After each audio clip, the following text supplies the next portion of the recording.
Hi guys, and welcome to a Hector lecture guide to the fight E4S Titan doing an unsynced. This assumes that you've got a full party of level 90s and are enjoying the 50% Epic Echo buff.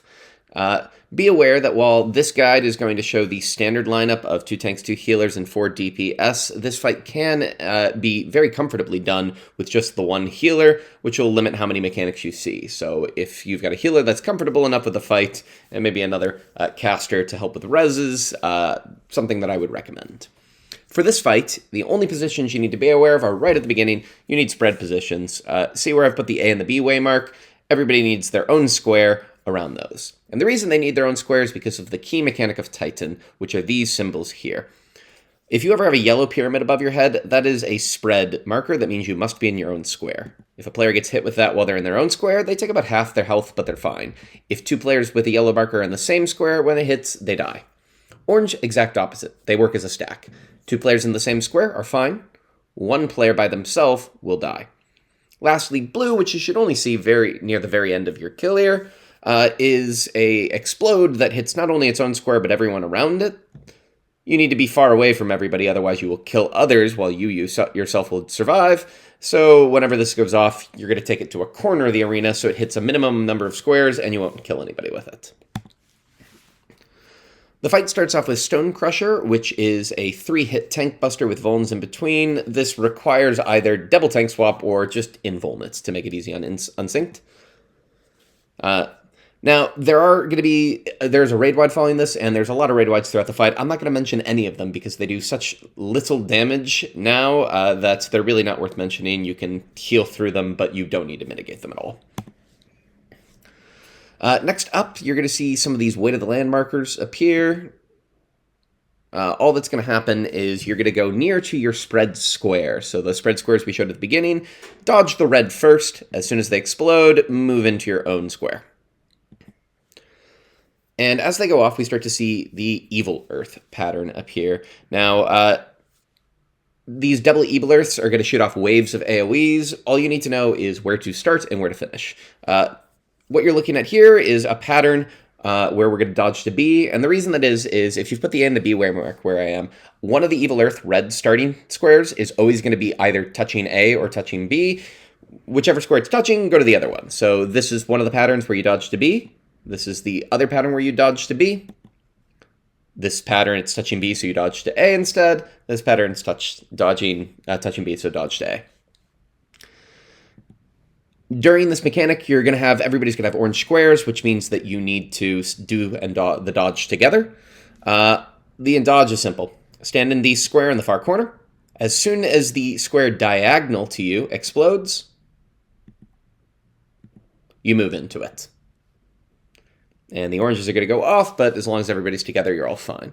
The boss follows this up by facing a random direction sort of off-center from a cardinal and is going to jump to there. This is knockback. You can either pop knockback immunity, time a gap closer, or if you want to ride the knockback, you need to be properly in the square, like right where he's going to jump to on the diagonal arrow trying to get shot off diagonally. And now this is where the fight can change. He's either going to transition into people form or he's going to transition into car form. Let's show car form first. For car form, he's about to dash in front of him, which means we need to stand to the side with room to get knocked back. But as this happens, we get orange and yellow symbols. Oranges all need to be together. Yellows all need their own square. We do this simple as orange, tank, DPS, healer. The oranges get the square right next to the boss, and then the tank with yellow, the DPS with yellow, and the healer with yellow. So it looks like this. The boss is going to dash through, knocking everybody back, and you'll see waves of explosions. We're just going to make sure that we move in, and the main tank needs to move further than the party because the boss dashes towards them, running people over in the way. Note that's proximity-based damage, so don't be too close to the boss tank. Even in level 90 gear, it still hurts. They cast Magnitude 5.0. This is just a donut. Get in, and then we get yellow pyramids, so we all need our own square. You can just YOLO this. There's tons of time. If you want to run halfway across the arena, there's plenty of time to get to your own square. Okay, that was if he turned into a car. Let's look at what would happen if he turned into people instead. Same symbols. Same general approach of orange, then tank, then DPS, then healer, but in people form, he smashes down on both sides of him, so you need to be in front of him. So oranges are literally on a square, yellows are in the 3 in front of them. And the whole rule for people form is if you are in a safe spot, that spot is about to not be safe. So currently we're in a safe spot, and now we need to dodge to any side because he's now going to cleave in front of him. Pull him middle, there's a raid wide, but then after that he faces a random cardinal direction. This is why we pulled him middle, to make it easier to see which direction he's facing. Wherever he jumps to, he's going to do a big T-shaped attack. Now, this can be dodged. If you are slow on it, just stay middle. You'll take a damage down, you'll get knocked back a bit, you'll take a lot of damage, but you won't die anymore. It is no longer lethal and unsynced. But just to show, if he faces C, the A and B corners are now safe, so if the party dodges like this, we'll avoid the damage downs and the damage. Afterwards, run middle, both to dodge what was safe being unsafe, and also because he's going to do a half arena cleave. There are bombs that are the usual, one wave goes off, then the second wave goes off. If you ignore these, you'll take a damage down, but they're not, again, lethal. So dodge to one side, whichever side he hits, immediately go to that other side afterwards. And you can try to dodge the bob simultaneously. In this case, it was intercardinals, then cardinals that were safe, unsafe. Okay, the next mechanic is probably the last one in this phase that's likely to wipe the party, which is Crumbling Down. You're going to get a random tank healer and a random DPS marked with a red arrow. Send the tank healer to the A marker and the DPS to the B marker. You can have the whole group stacked near there if you want to, just so they're ready to go. And they're going to drop a proximity AoE, which is why everybody else has gone towards C. Whoever's got the second set of red arrows could just stack them together at C. The whole idea is wait for the first set to explode, stay south, and then run north. Now, if you've positioned these right, you should have one rock goes red and is going to break, the other one stays solid and can be used to dodge seismic wave while these bombs start to happen. If both of them go red, don't panic, just shield. Seismic wave hurts, but it's, again, non-lethal. It's just going to give you a damage down and a heal down. Hopefully you hide behind the rock, and then as the first set of bombs go off, you can dodge into the middle where they will always be. After this, you've got a Tankbuster and another raid wide and another Tankbuster. Be aware that as long as you have the second tank provoked during the Tankbuster, you should be fine for it, and you can have them invuln it as well. There's no other Tankbusters requiring invuln. Boss is going to pick a random cardinal to jump to. Depending on what your DPS is like, if you've got it quite low as you get here, so 40% or lower, then you can just have everybody pop knockback immunity. You'll skip the next time you need it.